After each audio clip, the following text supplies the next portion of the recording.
नमस्कार, आप खास कार्यक्रम देख रहे हैं बिहारनामा। इस एपिसोड में आज हम ऐसे मुख्यमंत्री की कहानी बता रहे हैं जिसे सुनकर आप हैरान रह जाएंगे।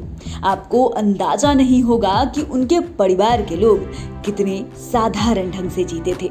इतना ही नहीं, उनकी पत्नी भी काफी सादगी से रहती थी, बिल्कुल आम ग्रामीण की तरह मुख्यमंत्री की पत्नी रहा करती थी, जिनको देखकर उस जिले के डीएम भी दंग रह गए थे।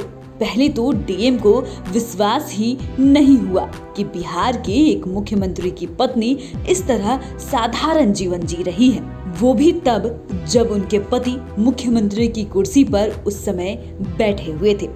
हम बात कर रहे हैं बिहार के मुख्यमंत्री रहे कर्पूरी ठाकुर की। बात उन दिनों की है जब कर्पूरी ठाकुर बिहार के मुख्यमंत्री की कुर्सी पर काबिज थे। ये तो आपको पता ही होगा कि कर्पूरी ठाकुर का पैतृक घर समस्तीपुर जिले के पितौंझिया गांव है।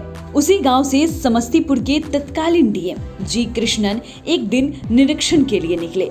वे इस दौरान कर्पूरी ठाकुर के पैतृक गांव के समीप से गुजर रहे थे। तब खेत में बकरी के साथ खड़ी एक महिला को उन्होंने देखा। महिला बकरी चरा रही थी। तभी डीएम के साथ चल रहे अंचला अधिकारी ने उन्हें ऐसी जानकारी दी कि डीएम साहब चौंक पड़े। उन्हें सहसा विश्वास ही नहीं हुआ कि अंचला अधिकारी जो कुछ बोल रहे हैं वो सही है।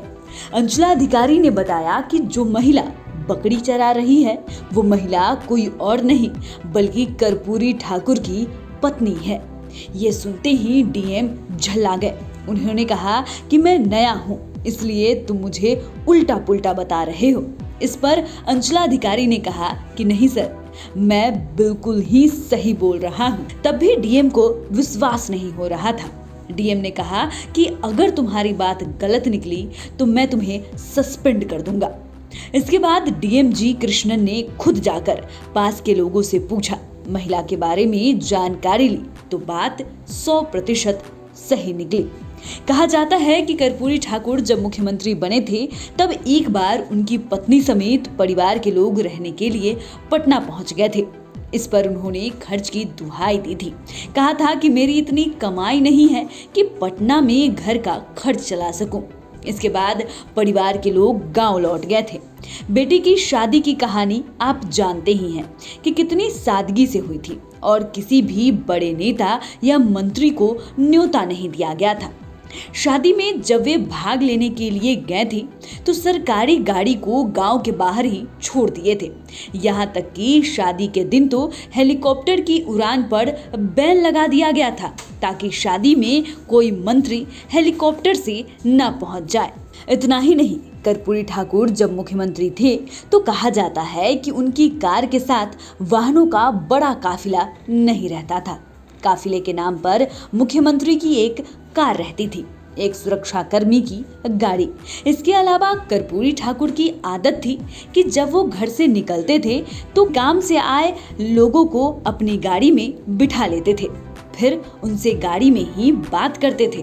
बात जहां खत्म होती थी उन्हें वहीं उतार देते थे। वहां से बात करने वाले आदमी को अपने अस्तर से घर जाना पड़ता था। एक बार अब्दुल बारी सिद्दीकी किसी काम को लेकर कर्पूरी ठाकुर के पास पहुंचे। घर से निकलने के क्रम में अपनी गाड़ी के पीछे की सीट पर उन्होंने 4 लोगों को बिठा दिया। आगे की सीट का सुरक्षाकर्मी भी पुलिस की गाड़ी पर चला गया।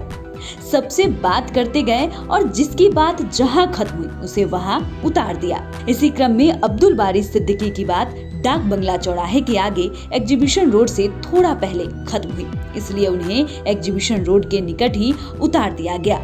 लेकिन उस समय मोबाइल फोन का जमाना नहीं था। ऐसे में उन्हें घर जाने में काफी परेशानी हुई थी। तो फिलहाल के लिए इतना ही। अगर आपने अभी तक चैनल को सब्सक्राइब नहीं किया है तो सब्सक्राइब कर ले। अगर आप ये वीडियो फेसबुक के माध्यम से देख रहे हैं तो पेज को लाइक करना ना भूले। वीडियो देखने के लिए आपका धन्यवाद।